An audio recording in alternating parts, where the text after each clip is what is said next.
Hi, my name's SCHNEIER, and I'm the CEO and co-founder of COGNOTION. I've spent the last 15 years dedicated to one thing.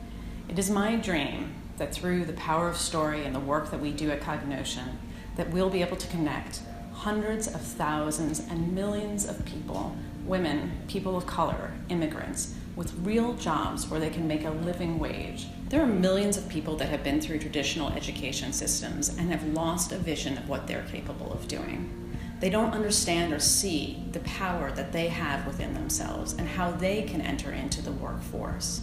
And what we do at COGNOTION is we give them a vision of what they're capable of doing. I believe innovators share a lot of the same qualities. The first one is a willingness to break the rules. We look at a problem and we don't say, oh, here's the way we need to solve that. We look at the many different ways that nobody's thought of how to solve that problem. Another thing that I think is really critical is the willingness to stick with a problem even when it seems incredibly challenging.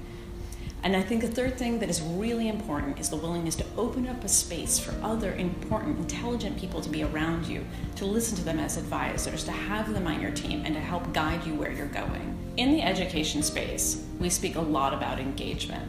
And what we mean by that typically is, have we forced a student to sit through a piece of material and click through it until they get to the end of that material? And the thing that we look about as success is, did they complete the program?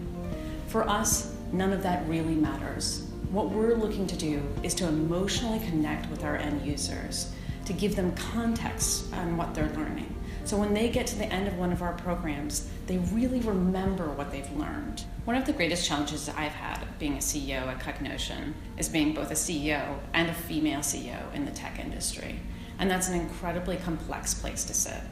And what I've done to address that is to bring around me advisors and leaders from the industry that have worked with me and our team to get us where we need to go, to advise us and challenge us to reach the goals that we've set for ourselves. When I was 23, I was living in Israel, and I was working in research on behalf of Johns Hopkins SAIS. And my job there was to interview women who have been trafficked into Israel.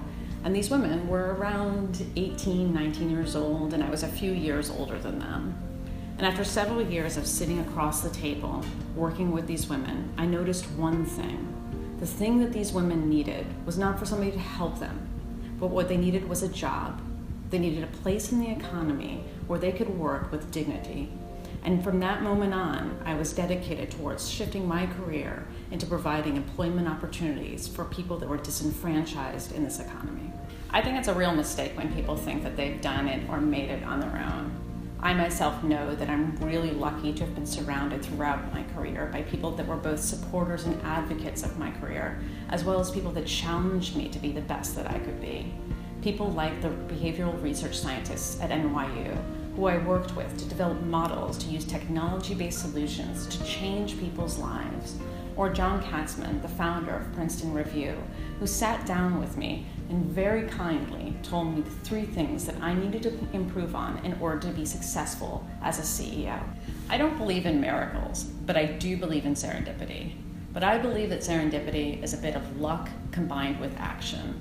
And throughout my career, I've seen that when I'm willing to place myself in a situation that may be uncomfortable or may be new, that great things can happen. And I'll give you one example. A few years ago, I was in a position where I was in an office and I happened to notice that there was an angel investor across the room. And I went up to him and I said, you know, I've been trying to have a conversation with you for months. And he said, well, I can't have a conversation now, I'm leaving. I said, where are you going? And he said he was going to the airport. So I jumped in the car with him to the airport. And by the end of that car ride, that angel investor became our largest single investor. And that type of thing, seizing the moment, looking at serendipity not as something that comes to you, but something that you go after, has been one of the most important features of my career. At COGNOTION, we really believe in generosity of spirit. We spend a lot of time thinking about how we can help sister organizations that we partner with around the country and the globe. We also are looking for help in certain areas. The first one is we're doing a capital raise. We'd love for any information about any investors that you think would be interested in investing in workforce development in the US. And secondly, it's really important for us that we're speaking with healthcare organizations so that we learn more about the challenges that they're facing. So if you know anybody in leadership at a healthcare organization that you think would like to talk to us, we'd love to speak with them.